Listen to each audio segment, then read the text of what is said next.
Two.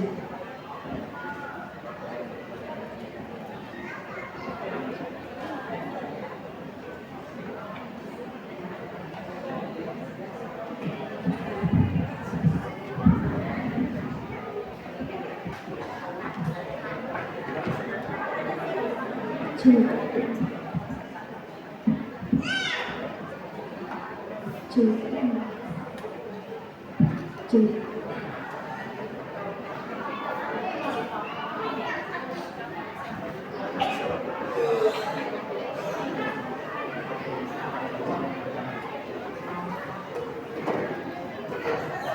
Assalamualaikum warahmatullahi wabarakatuh.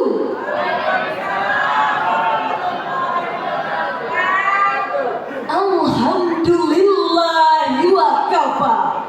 Wassalatu wassalamu ala nabiyil mustafa wa ala alihi wa ashabihi ahli sidqi wal wafa. Amma ba'du. Yang kami muliakan Ketua dan anggota Dewan Hakim, hadirin jamaah Syarhil Quran di bumi Sailun Salimban yang kami banggakan. Seorang sejarawan Islam kontemporer bernama Ahmad Makmur Asiri dalam karyanya Mujir Al-Tarikh Al-Islami Juz 1 halaman 70 menjelaskan, saat Piagam Madinah ditandatangani, di kota itu terdapat 3 golongan besar, yaitu orang Muslim, orang Arab non-Muslim, dan orang Yahudi. Fawada'ar Rasulullah sallallahu alaihi wasallam mu'ahadatal ridwanil amni wassilam wa li khalqi yawmin minat ta'awuni wattasamuhi baina hadhihi at-tawa'if.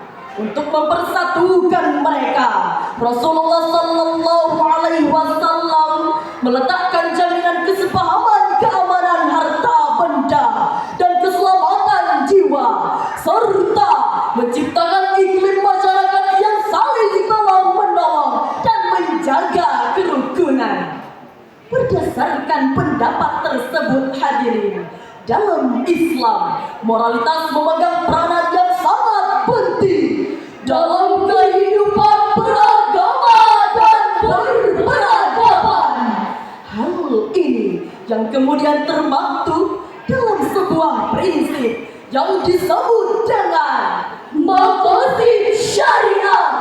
Oleh karena itu, hadirin, izinkan kami menyampaikan syarahan Al-Quran dengan judul Kerukunan Umat Beragama, Perspektif Maqasid Syariah, dengan landasan Quran Surah Al-Baqarah ayat 256 berikut ini.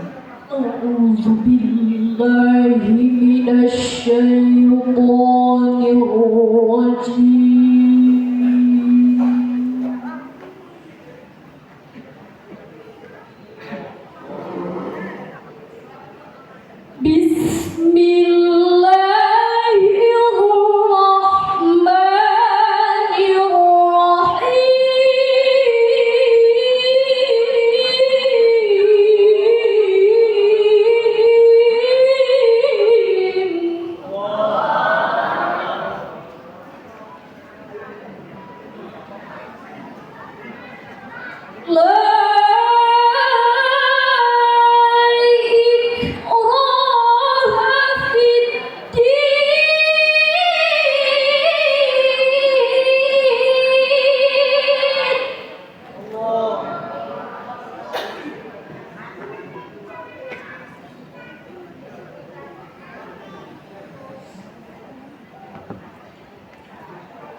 ويؤمن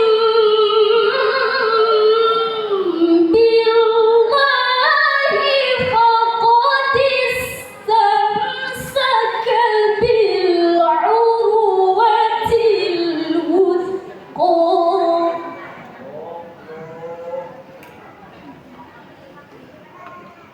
فقد استمسك بالعروة الوثقى لا انفصام لها والله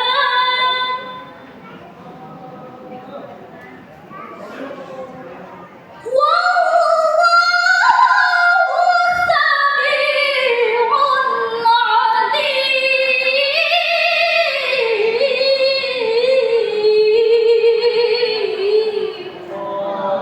Aku berlindung kepada Allah dari godaan syaitan yang terkutuk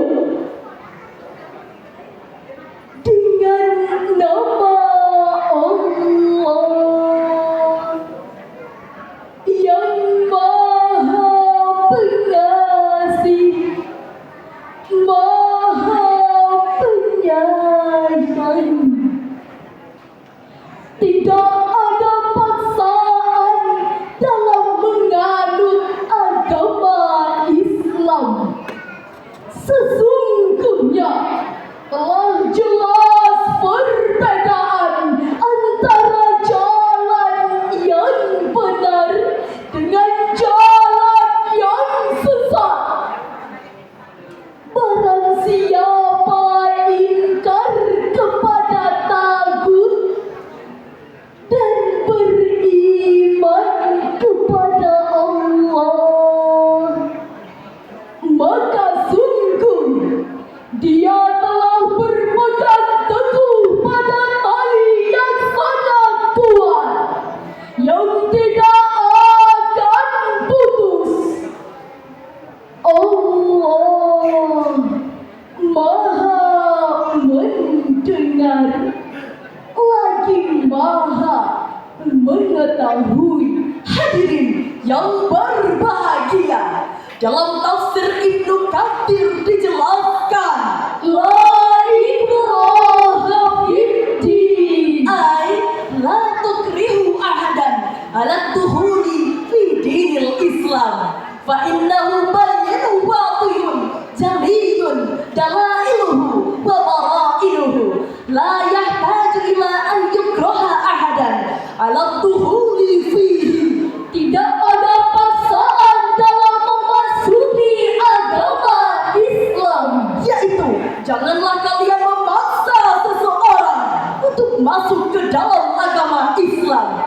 Sesungguhnya Islam itu telah jelas dan terang benderang bukti-bukti serta tanda-tandanya, sehingga tidak memerlukan paksaan bagi siapapun untuk masuk ke dalamnya.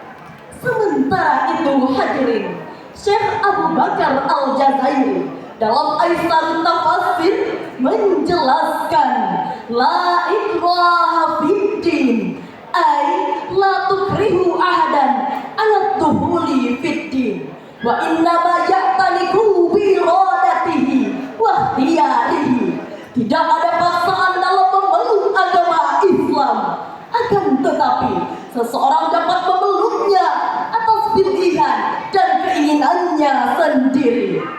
Berdasarkan tafsir tersebut hadirin, sesungguhnya Islam merupakan agama yang menjunjung tinggi toleransi, perdamaian, dan kerukunan umat beragama. Tindakan yang dilakukan oleh Rasulullah Sallallahu Alaihi Wasallam dalam menjaga relasi sosial terlihat dari keputusannya yang mengeluarkan piagam Madinah sebagai konstitusi pertama di dunia untuk menjaga perdamaian dan kerukunan. Betul hadirin? Sejalan dengan hal tersebut hadirin, Syekh Mahmud Abu Zahra dalam kitab Khatam Al-Nabiyyin Sallallahu Alaihi Wasallam juz 2 halaman 520 menjelaskan walain al-aslu fil alaqati wasilam wal harbu la yakunu illa inda darurah, karena sesungguhnya landasan relasi sosial antar manusia itu adalah damai, dan perang tidak dilakukan kecuali karena adanya kondisi darurat. Inilah nilai-nilai relasi sosial dan kemanusiaan yang Islam ajarkan, hadirin. Oleh karena itu, penting bagi bangsa Indonesia agar dapat menjadikan nilai tersebut sebagai pedoman memperkuat kerukunan umat beragama. Susan Mendes, seorang sosiolog, dalam bukunya Toleration and the Limit of Liberalism membagi toleransi menjadi dua macam. Pertama, negative interpretation of tolerance, yaitu hanya sekedar penerimaan terhadap perbedaan serta tidak menyakiti orang yang berbeda keyakinan dengannya. Kedua, positive interpretation of tolerance, yaitu tidak hanya sekedar penerimaan terhadap perbedaan, melainkan dapat menjalin kerjasama yang harmonis.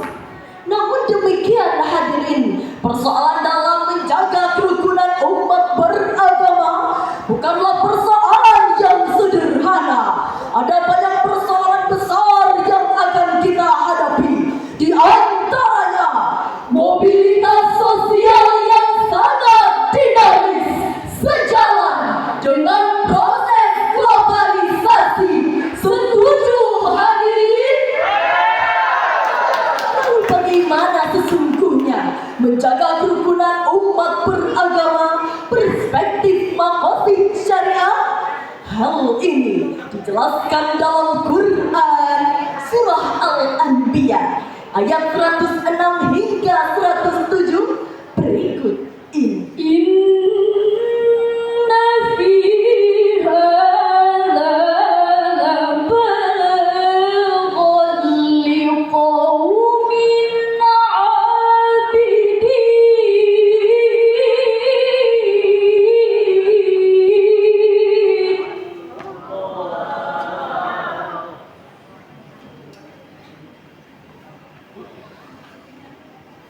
Wa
diturunkan Rasulullah Sallallahu Alaihi Wasallam ke atas muka bumi ini merupakan bentuk kasih sayang Allah terhadap seluruh alam. Oleh karena itu, dalam Zubdatul Tafsir min Fathil Qadir karangan Syekh Dr. Muhammad Sulaiman Al-Ashqar, Mudarris Tafsir Universitas Islam Madinah, menjelaskan illa rahmatan lil alamin jami'in nas wa ma'na kaunul lil kuffar annahu amanu bihi minal hasfi wal mashi wal istiqsal, melainkan untuk menjadi rahmat bagi seluruh manusia.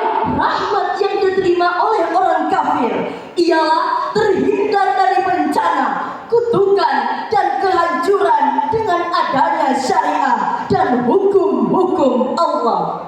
Syariah dan hukum-hukum Allah inilah yang kemudian dikembangkan dalam maqasid syariah. Imam Al-Haramain Al-Juwaini menekankan pentingnya memahami maqasid syariah yang dikembangkan kembali oleh muridnya Al-Ghazali, kemudian dikembangkan kembali oleh As-Satibi, seorang ulama yang mempopulerkan karya maqasid syariah dalam kitabnya Al-Muwafaqat fi Usul Syariah, yang menjelaskan bahwa syariah Islam ditetapkan untuk kemaslahatan manusia di dunia dan di akhirat. Betul hadirin? Sementara itu hadirin, pada abad modern muncul pemikir Islam yang bernama Jasir Auda. Dalam bukunya Maqasid Syariah as Philosophy of Islamic Law, a System Approach, yang memperkaya mengenai pemahaman maqasid syariah. Konsep-konsep ini menjelaskan bahwa hukum-hukum Islam tidak hanya berisi aturan dan larangan, melainkan hukum-hukum yang juga termasuk moral, sosial, dan etika yang lebih besar. Adapun 5 unsur pokok maqasid syariah dalam kaitannya dengan kerukunan umat beragama, yaitu pertama, hifzuddin atau menjaga agama. Syariah Islam memberikan kebebasan dalam berkeyakinan dan beribadah. Tidak ada paksaan dalam beribadah dan tidak ada tekanan dalam berkeyakinan. Kedua, hifzun nafs atau menjaga jiwa. Setiap manusia diwajibkan untuk mempertahankan dirinya serta menyelamatkan jiwa seluruh manusia tanpa terkecuali. Ketiga, hifzul aql atau menjaga akal. Akal adalah yang membedakan manusia dengan makhluk lainnya. Hal ini yang menjelaskan bahwa manusia merupakan makhluk dengan penciptaan terbaik dibanding makhluk lainnya, karena manusia dapat membedakan yang baik dan yang buruk. Keempat, hifzun nasl atau menjaga keturunan. Kemaslahatan utama yang dilindungi melalui poin ini adalah keberlangsungan suatu generasi penerus manusia agar dapat terhindar dari kepunahan akibat konflik dan perpecahan. Kelima, hifzul mal atau menjaga harta dengan memastikan bahwa setiap harta yang dimiliki tidak bersumber dari yang haram, serta memastikan bahwa harta yang dimiliki dapat bermanfaat bagi seluruh manusia. Saling menjaga, saling menghormati, indahnya dunia penuh harmoni. Kita semua adalah saudara,